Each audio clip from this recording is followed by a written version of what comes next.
Welcome to B2B Marketers on a Mission, a podcast for change makers where we question the conventional, debunk marketing myths, provide actionable tips, think differently, disrupt industries, and take your marketing to a new level. From improving your campaigns to making you a better marketer, these are the inspirational stories that will help us change the way we think and approach B2B marketing one conversation at a time. This podcast is brought to you by ROB Consulting, helping you to stand out in the market and drive revenue to your B2B business. And now your host, Christian Klepp. Okay, welcome everyone to this episode of B2B Marketers on a Mission. This is the show where we help you to question the conventional, think differently, disrupt your industry, and take your marketing to new heights. This is your host, Christian Klepp, and today I'm joined by someone on a mission to build better B2B relationships through podcasting. So coming to us from Port Washington, Wisconsin, USA, Mr. Robb Conlon. Welcome to the show. Great to be here, man. Great to be here. Thank you so much for having me.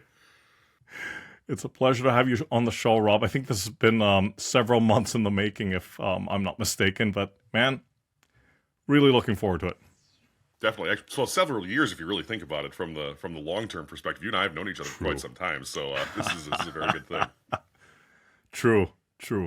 But, Robb, I'm really looking forward to diving into it today because not only is this a topic that you and I are extremely passionate about, I would even go a step further to say this is a topic that is extremely relevant and pertinent to B2B marketers out there. Some of them just might not know it yet. Absolutely. Yeah, I think that's the lack of knowledge around it about how this can be incredibly useful to a business strategy is well known, but maybe not as well known as we think. Absolutely. So let's kick off this conversation with this, okay? You've created a business and what you refer to as a beacon for B2B relationships. So let's focus on the specific topic today that I think has become part of your professional mission, and that's how you can leverage podcasts as part of your B2B marketing strategy. Let's kick off this conversation with the following question, and that is, why do you believe that podcasting is still a largely underutilized component in a company's B2B marketing strategy? I think it's underutilized because I think it's not done correctly in most cases. A lot of folks are out there and they're going, oh, we need to make something like the Joe Rogan Experience or This American Life or something like that. But they're not seeing it as like what you described and what my little slogan is, a beacon for relationships. It's not about going out there and getting 10,000 downloads an episode or anything like that. It's getting out there and finding your right audience that you can actually build a relationship and talk with. Being in a lot of niche industries with our shows, I think that's one of the things that bigger industries miss, is that folks are not utilizing podcasts in the correct way because they're trying to do it in a B2C or a D2C sort of manner. And I think that's what my mission of helping folks figure out how they can create the best B2B relationships really has a pull for folks, and that we can make sure that they understand that going into podcasting, it is underutilized from a relationship standpoint, not necessarily from a content standpoint, but from a relationship building standpoint. Yeah, no, that's a fantastic point. Would you say that podcasting is something like a mechanism, a vehicle to build relationships at scale? No, I would not. It's one of those things, you've had this show for, 140, 150 episodes, somewhere in there, if I recall correctly. Yeah, we're releasing episode 141. Okay, so 141 episodes. Mm-hmm. It's not in the way that most marketing, you want marketing to scale, obviously. You want to make an ad or something like that, and you want it to be seen by more than one person. Podcasting is the opposite of that. But whereas that ad might just scratch the surface of a relationship with somebody, imagine you're gardening and you need to move quite a bit of dirt. You take a trowel, a garden hand shovel, little guy, boom, scoop of dirt. That's what advertising and other methods do. But if you really need to move a significant amount of dirt, you go and get a shovel or a backhoe or something bigger like that. And that's what podcasting is relationship-wise. It takes that bigger scoop for people. And as much as it's not a scalable thing, it almost can be a little bit after a period of time. The first bits of it definitely aren't scalable. That's just, shovel after shovel, one person at a time. But once you develop your niche audience and once you develop actually a following in your industry, which I should mind for most listeners, I define a following as only a couple hundred people. That's not a very big audience in this case. But the trick is that it's the right kind of people. To give an example for folks out there, we work with a show in the higher education marketing space. Doesn't necessarily work directly with universities on our side, but they have folks on their show that are in this tiny industry that helps universities and colleges get more students. There's only 4,000 institutions of that sort in the United States of America, and many of them are small. They have one or two people at the marketing department helm. And so if you're making a podcast for people in the higher ed marketing space, your maximum audience is maybe only 4,000 to 10,000 people. And that's not a Rogan-esque experience or anything like that. That is a very small, very niche audience. But if you can get that little segment rallied around your show because that show is for us, that show is ours, that's where the real pay dirt comes relationally and sometimes financially. Well, that's a really good point. It's a really good point. And I tend to agree you can't compare this to like Joe Rogan or even Gary Vaynerchuk. I mean, like that's just a scale that's at least in B2B it's not realistic. And it's and I think the second point is like, why would you even compare it to that? Right? Like to your point, it's focusing on these micro niches, right?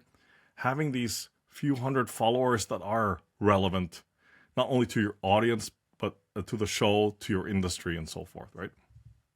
Right. And it's the folks who stick around. It's the folks who come around and say, hey, I listen to this show every week on my commute. And yes, there are plenty of people in the B2C or D2C spaces that say, hey, I listen to Joe Rogan all the time, or I listen to whatever my favorite podcast is all the time. I've got plenty of those myself that I do.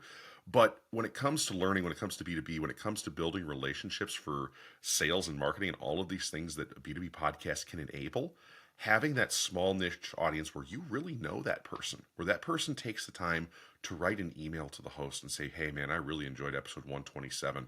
That conversation you had with John Johnson, wow, that we implemented that at our business or at our school or whatever it might be.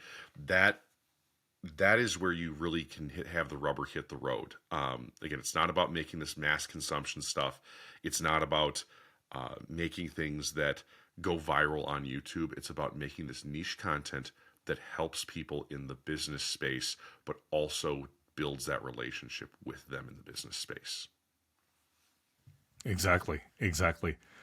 You brought up something already, and that was such a great segue into the next question about pitfalls to avoid. And I know that you've got like a treasure trove of pitfalls there, man, but like try to narrow it down to maybe the top 3 to 5 pitfalls that marketers should avoid, especially when it comes to podcasting.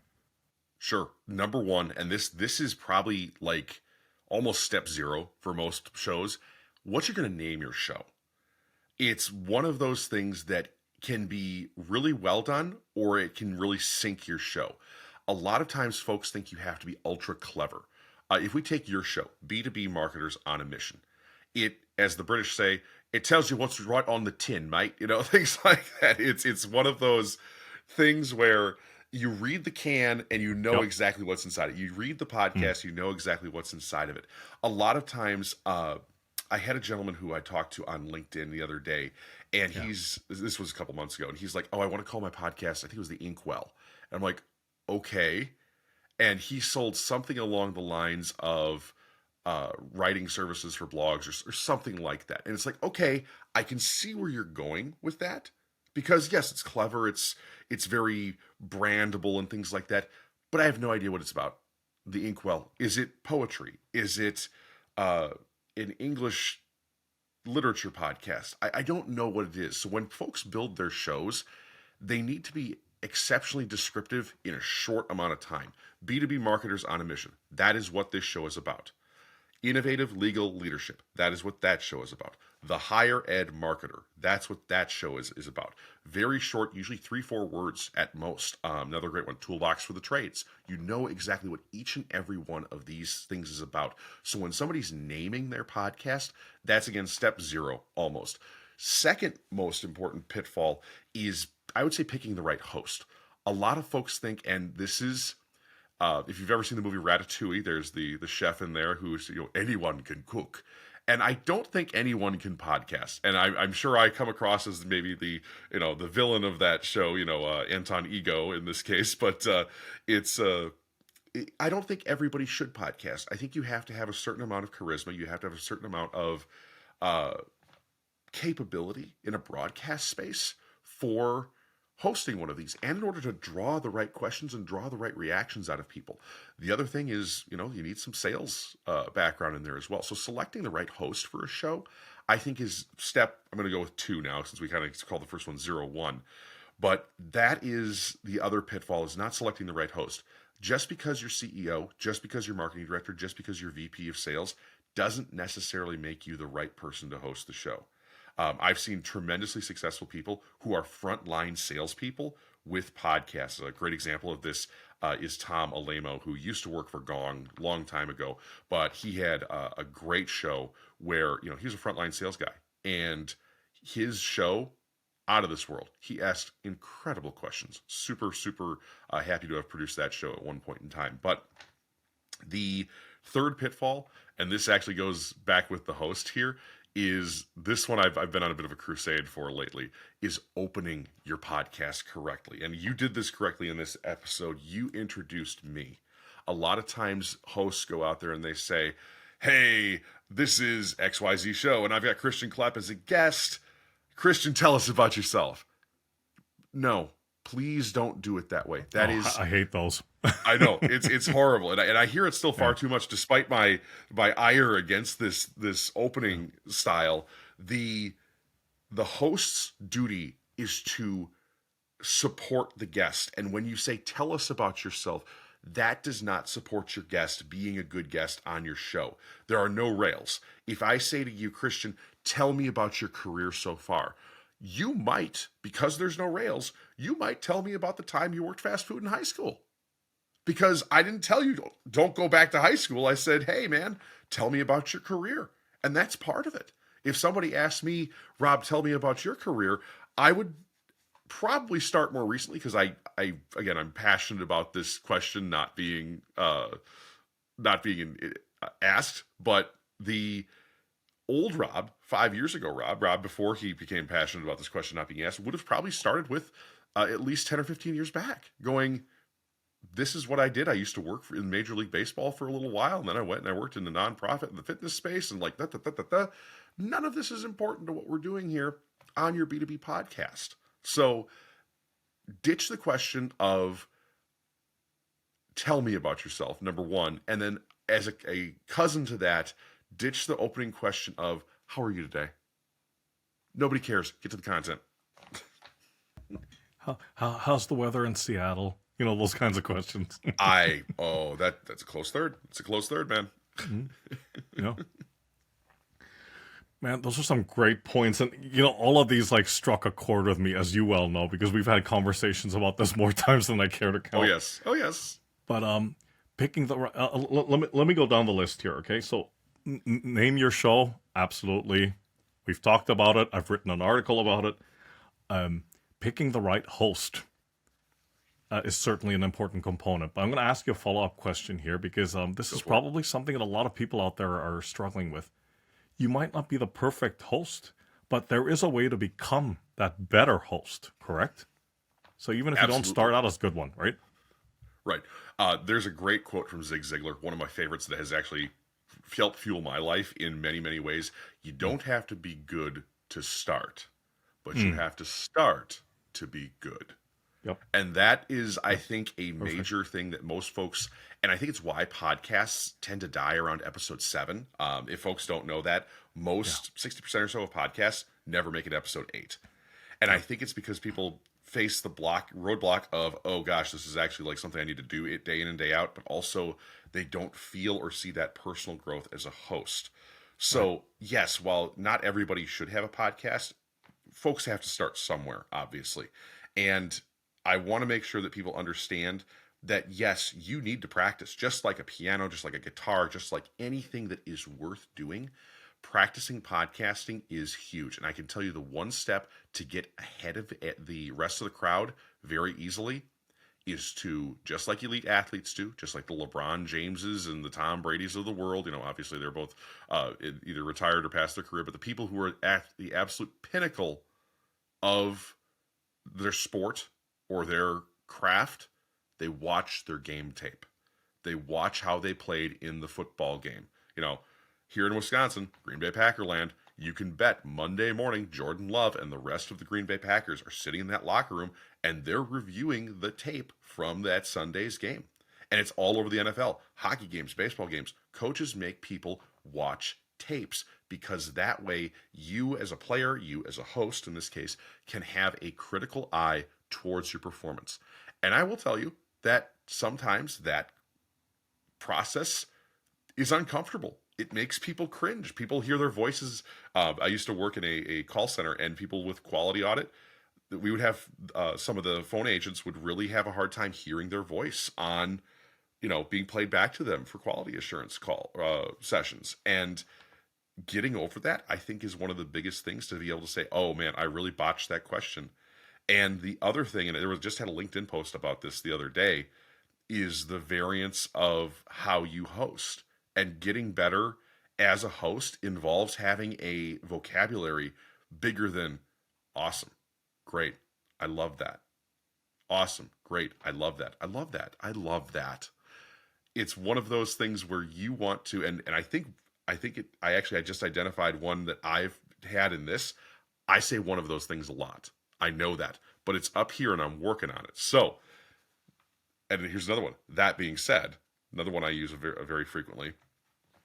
The capability to increase your skills as a host is there. You have to be cognizant of what you're doing and not just slop, if you will, from your mouth and microphone onto a podcast and think that it's fine long term. You can do that for the first couple episodes. Get your sea legs. Like, seriously, don't go out there and be like, oh man, we recorded episode 1 and I need to do a deep dive on this. No, like, get used to it at first. But once you have that swagger, once you have sort of that familiarity, take a look back at your old episodes, because that's the one thing that differentiates good hosts from great hosts. It's watching game tape.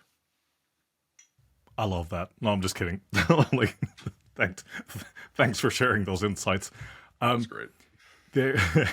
Sorry, I couldn't help myself. The other one I wanted to throw in there was, you killed it, man. You killed it.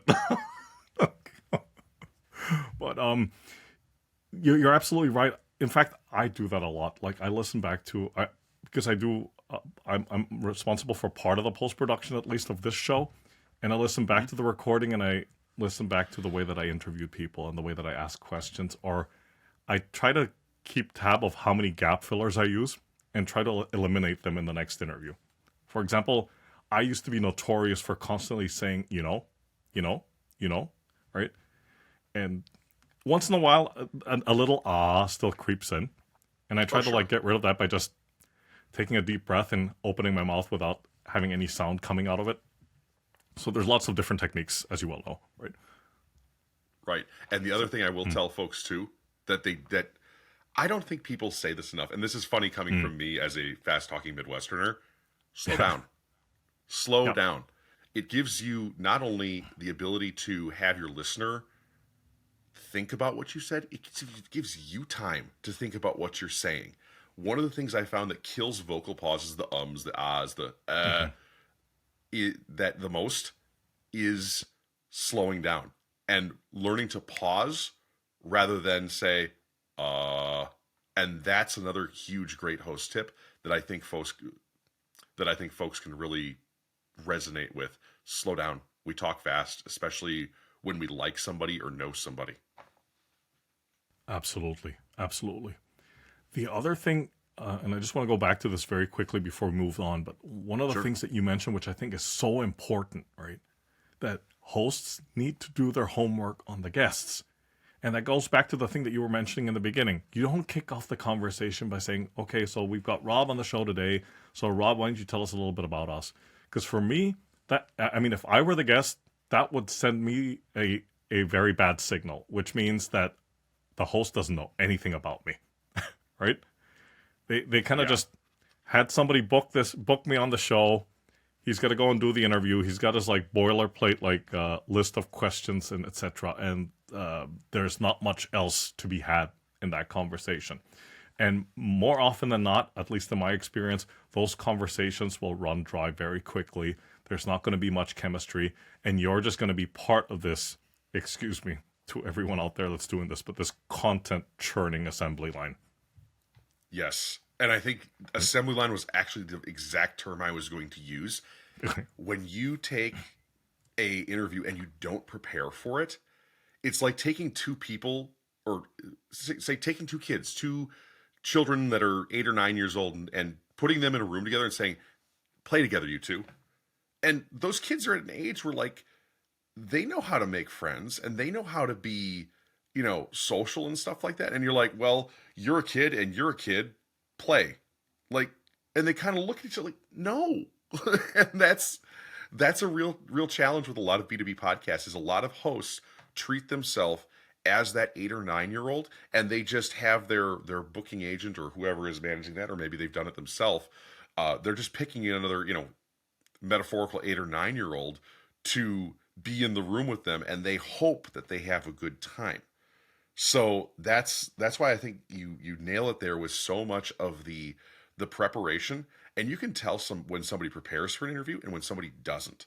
That's the other thing too, especially from the host perspective.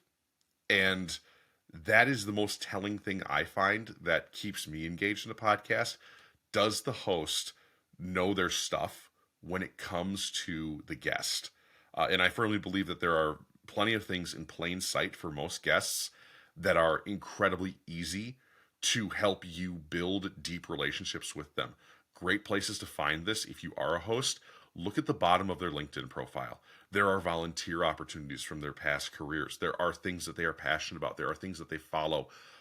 They may not be passionate about, I think it's Bill and Melinda Gates Foundation's always what I find there. I think that's one of the LinkedIn defaults. But chances are you're going to find other things that they're passionate about on their LinkedIn profile deep in. Make sure you dig.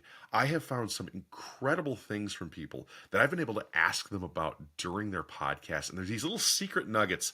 And when people hear you talk about that, their faces light up. I was in a job interview once, and the research I did, now it's not a podcast, it's a job interview, but this is where I found out this concept. The research I did on the HR manager, I dug deep into his LinkedIn profile, and I found out he'd written a book at one point in time. And I looked it up. It was on Amazon, and it seemed like it was a decent read. And so when he asked me during the interview, what questions do you have for me? I asked him, hey, man, I saw you wrote a book. What's it about? Tell me about it. And he told me months later, after I'd gotten the job, that it was incredibly valuable to him of like, man, you actually looked into who I am and what I do and what I enjoy. And taking that and applying it to your podcast hosting, that's a way to build a deep and effective B2B relationship. Absolutely, man. I think you hit the nail on the head there. Yeah, there's one nugget. There's one thing in everybody's LinkedIn profile that they're really proud of. And if you can find that, yes, and talk to them about it, oh yeah. You're absolutely. Absolutely. I'm going to move us on to the next question, and I'm pretty sure that you will have no problem answering it because you get this more times than you care to count. How do you get buy-in from senior management to invest in podcasting? And how do you deal with pushback or questions like, gasp, Rob, what's the ROI? If we're going to invest in this, what's the ROI? How is this going to get me more leads? Well, off you go. Right. So that is one of the tough parts of podcasting, because it's one of those things that until you see it, sometimes upper level executives don't believe it. And that's okay. I understand it is their job to be skeptical. I understand it is their job to watch the management of the finances of the company. The thing that I would put towards them is when it comes to ROI, the ROI of a good relationship can be worth vastly more than the ROI of a not so good relationship. A company that has an email list and sends an email every day or three saying, buy our thing, buy our thing, buy our thing. tends to burn its audience out and tends to have short-term customers that don't really give a crap if they are in business with this person or not. They don't have that relationship. So when talking to executives about ROI, it's one of those things to say, do you want customers that stick around? Do you want to reduce customer churn? Do you want to keep people who are rabid fans of your business at this business? And I talked to, I think you may know her, Candace Edelin. She's on LinkedIn with us Yes. and everything like that. Yes. I Yes, I do. adore her. She's fabulous. One of the things she mentioned is that about 3% of any market is in a buying window. So if you have an email list of 10,000 people, that's what, 30 folks, I think? Yeah, because what? No, it's 300 folks that are in a buying mood at any given time. If you email those people three times a week, 4 times a week, 5 times a week for a year, 97% of that list hates you by like week 2 because you're just spamming the living daylights out of them.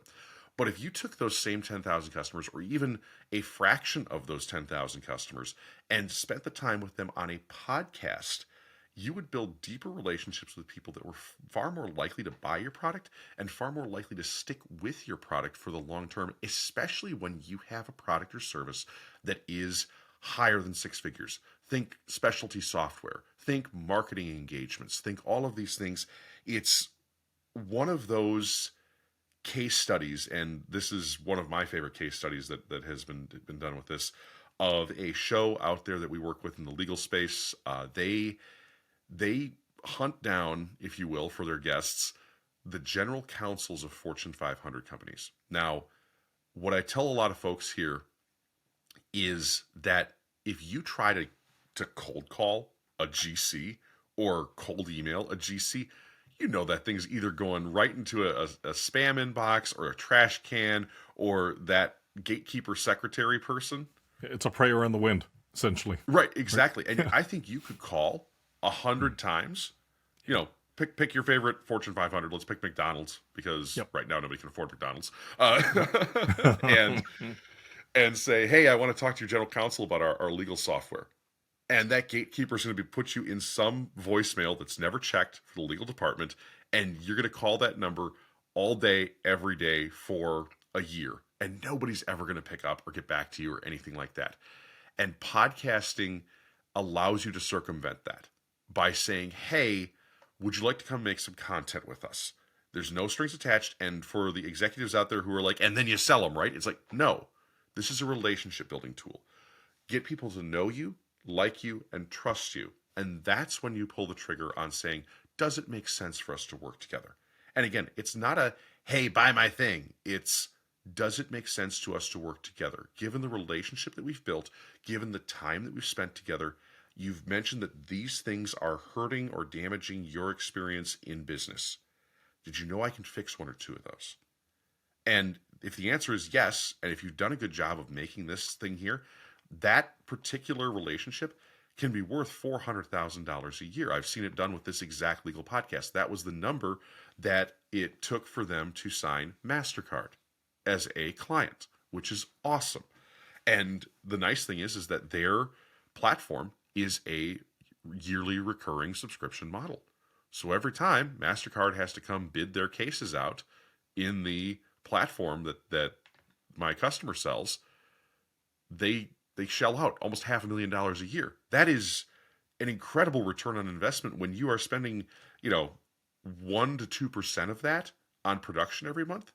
So, it would, if you close 1 of those, that's huge. And again, the other thing I usually tell most executives is for ROI, this is big game hunting. This is not getting your, if you have a customer that, they spend $7,000 to $8,000 a month with us. That's cool. That's great. I'm super glad. But if your ideal customer is somebody who's bigger by 3 or 4-fold, use the podcast to build relationships with those folks. Get better customers. Get bigger customers. Get customers that are better served by you and that are dreams to work with. And that's how you can do that with podcasting. Absolutely. And I think just to add on to that point, something that you and I have talked about many times in the past, you've got to be in this for the long term, right? Yes. This is a long term game, so called, right? This isn't something where, okay, you launch a podcast and then 3 months down the road you start asking, okay, well, how come we haven't signed anything yet, right? Like you've got to put in the time, the effort, right? Yeah, and that's one of the things that I'm so glad you actually asked this follow up, because as I ended my previous response, I'm like, oh shoot, we got to talk timetables. Yeah. I tell most folks that podcast ROI does not even start until month 6. Now, there are some exceptions to that. I have seen tremendous conversations come from shows at episode 8, but that is the wild card fluke, holy cow, once in a blue moon kind of thing. It is incredible. One that in it a million.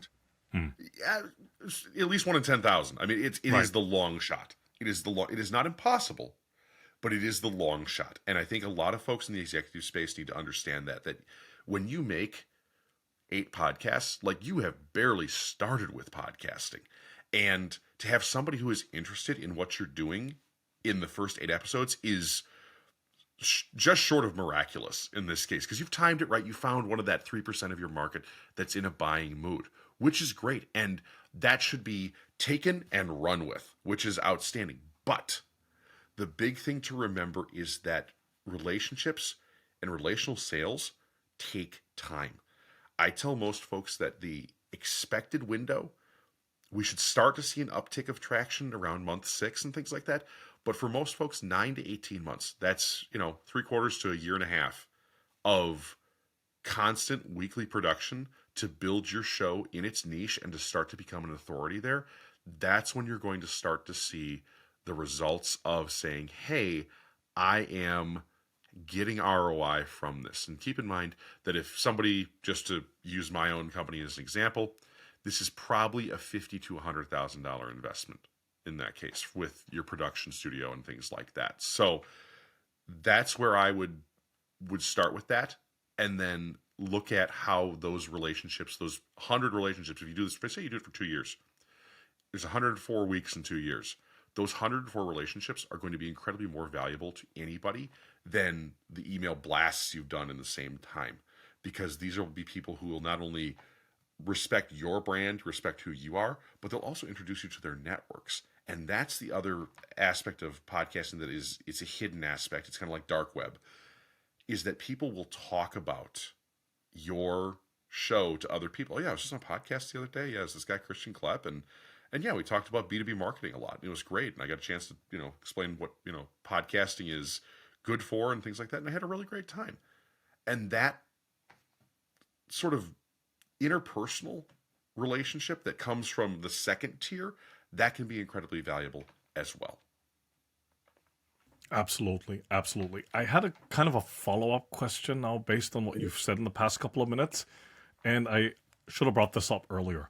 The role of conducting research and having the right strategy when it comes to podcasting and leveraging that as part of your B2B marketing strategy. Can you talk to us about that?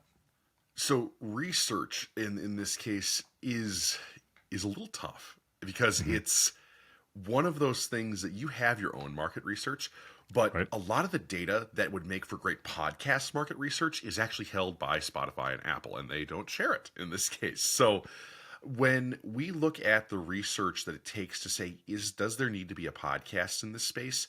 The answer that I would give to most folks is yes, so long as your B2B show can, fit those criteria of being quality and making sure that it's a niche show and it stays close to its title and what it's all about.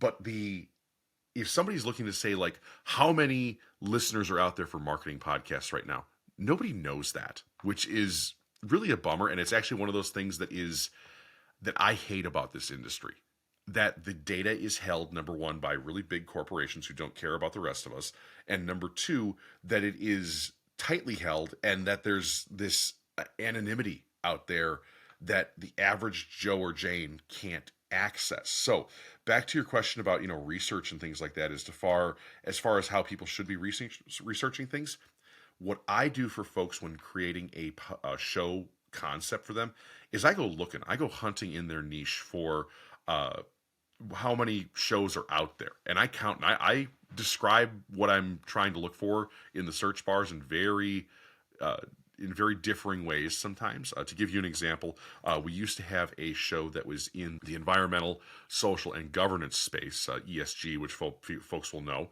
And when we created that show here, I had to take a look through a lot of different areas to say, okay, is this a niche that we should even touch?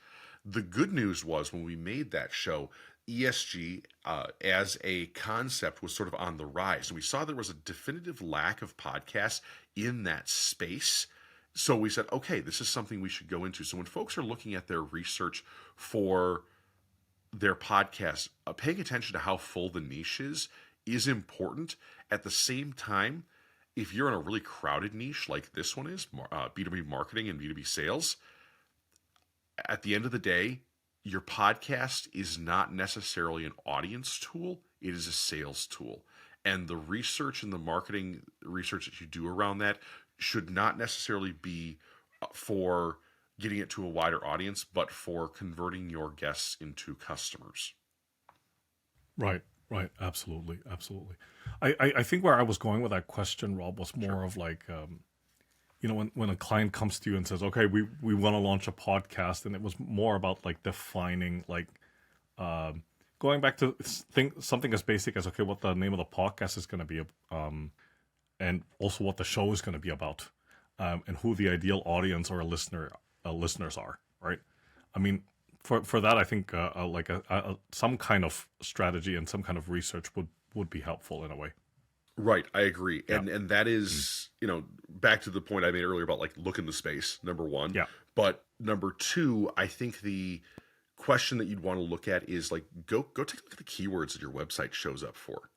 That too, of like, hey, what are we ranking for, and can we bake that in to our podcast? There is a concept that is coming kind of to the surface now. I've seen it not only with our platform that we distribute shows with, but with other ones too, called podcast SEO.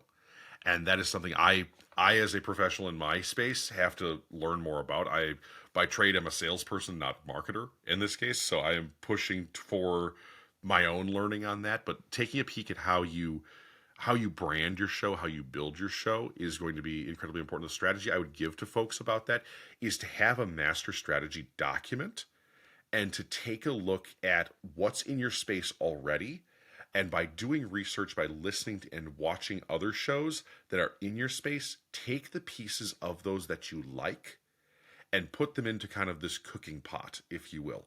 If by chance you like the way that, let's say, I open my B2B show. It's a very short little, usually 12 to 30 second intro. We have the show music. I tell a little story about why we're, metaphorically visiting the city we're going to, because have kind of an airplane theme in the show. If you like that, write it down. Jot it down as part of the ingredients that you want to do to make a marketing plan for this podcast as to how it feels.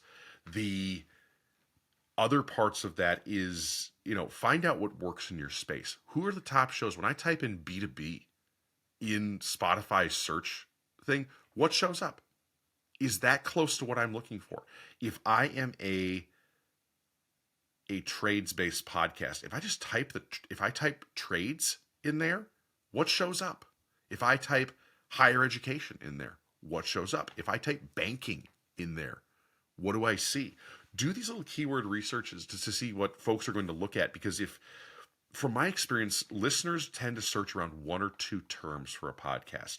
They say, I want to listen to a podcast about banking, or whatever it might be. I want to learn how to, if I'm in the higher education space, student enrollment or something along those lines. And those little search terms are what I would get together of the shows that you like and what your show is potentially going to be in the future.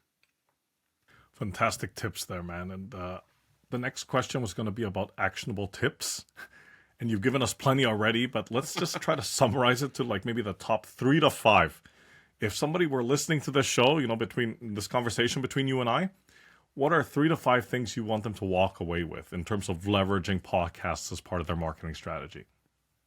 Number one thing I'd say walk away with is create your big game hunting list. What I usually tell folks when they start a show with us is I want you to create a list of potential guests, and it is 65 people long. And you're going, Rob, this is episode 1. Why is it 65 people long? Because I want you to have the ability to book a lot of folks and get this going. So your first 50 on this list are customers that are an ideal fit for you. That is strategy number 1. These are people who are the right price point, have the right like social fit, all of these things. They're great. You would love to work with them. On a scale of 1 to 10, they're like solid 8s across the board. So that's 1 to 50. The next 10 people that I want you to book or to look at booking are the big guys. Those are the people who are not only incredible fit customers, but they could change your business if you were working with them. And I usually call these conquest accounts from my sales days. You know, these things where if you said, oh man, we are doing business with MasterCard, your CEO would give you a promotion and all sorts of things like that. That's sort of step 1.2. And then step 1.3 here, the last 5 are people who are friendlies to you. People who can help you start the first 1 or 2 episodes of your show and get you off the ground or fill a hole when you need a guest and can bring good content. They like you, they know you, they trust you, and they're making sure that your show is staying afloat. So that's strategy 1, I would say for folks to, when you're kicking off a show, get that big guest list and reach out to them right away. Get that stuff scheduled, get that stuff on your calendars. Second thing I would do is make sure that you're reserving your, I guess I would call it naming real estate, if you will. If I start up a show called B2B Marketers on a Mission, well, one of those already exists, and it's right here. Making sure that you don't have a show that's already out there. And again, it can be tough to do because there's only so many combinations of certain words and things like that. I would reserve your real estate really fast for that. If we take an example like this show in particular, looking at where it should be, if this was a brand new show, I'd say, okay, Christian, we're going to make sure this is available on iTunes and Spotify, and if it's available there, it's probably available everywhere. And it doesn't have to be available. You could have a clone, but I would make sure that you don't have them actively producing at this time. I usually say if a show has not actively produced within 2 years, it is open season for that name. With a little asterisk there, if you find out that show is owned by somebody big like Spotify or Wondery or something like that, don't touch it in this case. So there's that. Get your name down, not just for your show, but get it on social media too. Get that LinkedIn page, get that Twitter handle. I refuse to call it X. Get the Instagram, get the TikTok, pile that all together and make sure it is as close to uniform as possible. B2B Marketers on a Mission, this show, I think there's pretty much only one way to write that in a social media handle. You may want to add, podcast if it's taken already or something like that, but keep it real tight, keep it real close. Third thing I would say to folks when they're starting up their show, getting this going, is to set your expectations right. There are so many executives out there, and executives, this is particularly for you guys. You're going to look at this from the beginning and you're going to go, this isn't doing anything. This takes a ton of time. There's a guy on LinkedIn that I follow. He's been a guest on a couple of the shows that we work with here at Westport. His name is Robb Conlon. You may know him from TikTok as the patriarch of That Tall Family. He and his entire family are 6'8" or better. It's like, wow, you guys are huge. But that's their shtick. That's their thing. Well, Rob had been publishing content on YouTube for about 8 or 9 years before he got picked up by the YouTube algorithm and TikTok and things like that. Again, 2 different platforms. But he has over 1.5 billion views as of earlier this year. And it started after 8 years of flatness. Now, I will say for the executives, do not spend 8 years making your podcast. That is a colossal Sisyphean task, waste of money. If things are not showing efforts by, month 24, man, you have truly given it a shot. But looking back at what we were talking about earlier, Christian, with the speed with which relationships develop, think about the last time you networked with somebody at an event. You met them in person, you shook their hand, things like that. You're not immediately going to go take your your business to them, you got to get to know them better. You have to like them, know them, and trust them. So executives who are looking for traction at month 2 or 3 with a podcast, I'm sorry, my friends, but you're wrong. You're objectively wrong because you're not understanding the concept of making a podcast. Correct. Fantastic, man. Okay, let me just quickly recap that. Okay, the first one is create your big game hunting list. Yes. The second one is reserving naming real estate, and that's really just making sure that when you come up with a name for the show that it hasn't been taken yet, right?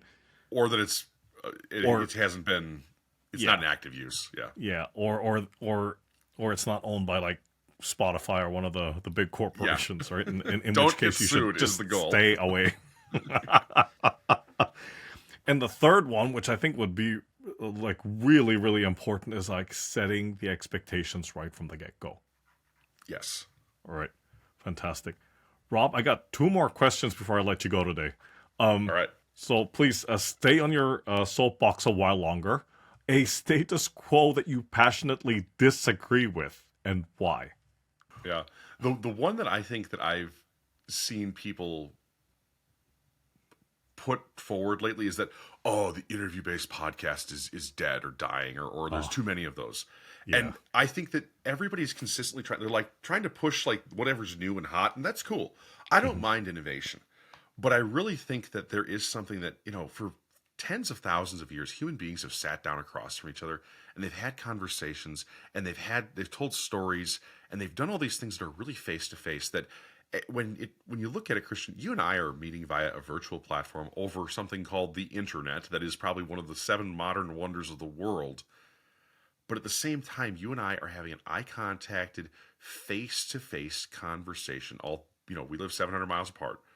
But this kind of thing, and our entire relationship is built on that. I think the status quo of saying we need something new and hot really needs to go in the podcasting space. And I think other people need to understand that just because something is not exciting to you doesn't mean that there's not somebody out there in the world who hasn't experienced that or doesn't need that knowledge. And that's where I really think B2B podcasts, like the ones that we produce at Westport Studios, shine, is that they're learning tools also for small industries. And they're also things that are, you don't have to have this earth-shattering like, we did all of this work on this. Because you know what, at the end of the day, I don't think the listener cares. What I found with B2B podcast listeners is that oftentimes they're searching for the gemstone at the bottom of the mine shaft. And when they find that thing, they grab it and they run and they go show what they found. It's kind of the very, 10,000 BC kind of thing. Monkey finds shiny rock. Monkey goes and shows his friend shiny rock in this case. So that's where what I would really like to dispel is that the status quo of innovate is, it is good to innovate, but innovation for no reason or innovation that doesn't make sense needs to get out of here. Absolutely. I totally agree with that. This whole like innovation for the sake of variety, it's just... Yes. Yeah. I like how you phrase that. Innovation for the sake of variety. Just seen too much of that, Yeah, and I think AI has contributed to that too, where people are just throwing a bunch of things against the wall and seeing what hopefully sticks. Seen some really terrible content lately. I miss old LinkedIn, like 2021, 2022 LinkedIn. You and me both, my friend. You and me both. Much less authentic. Yep. Cool. Okay, and here comes the bonus question. Okay. Hold on to your seats. You leave a lot of clues on your website about your love for all things nautical. All right. So the question is, if you had the privilege and the opportunity to sail anywhere in the world, where would it be and why? Ooh. Now, are we talking sail as in like cruise boat ride, or are we talking sail as in like growing a long beard like the Gorton's fishermen? Yep. The second like one. reeling in ropes and things like that. Mm-hmm. I think, here in the little town I live in, there used to be a tall ship, with masts and sails that came to town called the Dennis Sullivan. It was owned by Discovery World, which is a children's museum here in Milwaukee. It has since unfortunately been sold. But I think I would love to jump on a ship like that for a week or two and just get out to, there's 2 places I think I'd like to go. I'd like to go someplace that's kind of stormy cold, the Northeast or kind of towards Newfoundland, just to be like, we're in very sailing type weather, or, Yes. kind of the Great Lakes here get a little stormy too. But I'd also like to see that sailed into the Caribbean, into that hot, warm, you're working on deck and you have that old-timey drink that they used to have, which is 4 parts water, 1 part rum, and a whole bunch of limes squeezed into it. You're hauling ropes and doing fun stuff like that. I'm a landlubber as it is, but the time I went on that Dennis Sullivan ship and we're hoisting sails and stuff like that, I'm like, this is just like working out. This is just like all the things that I kind of enjoy doing. And we're on the boat, we're out in nature, and all of life's cares have melted away. So that's where I think I go. I think I go someplace either super, Like up north. grit your teeth into the wind, or maybe a little bit tropical. Yeah, like North Atlantic or something like that. Yeah, again, now let's make sure we got lifeboats and no icebergs, but and can't get swept over the side. So Yes. Absolutely. hopefully like theme park danger. There we go. Yeah, indeed. Oh man, Rob, this is such a fantastic conversation. So thanks again for coming on the show and for sharing your experience and expertise with the listeners. I have one last question, and it's quick intro to yourself and how folks can get in touch with you.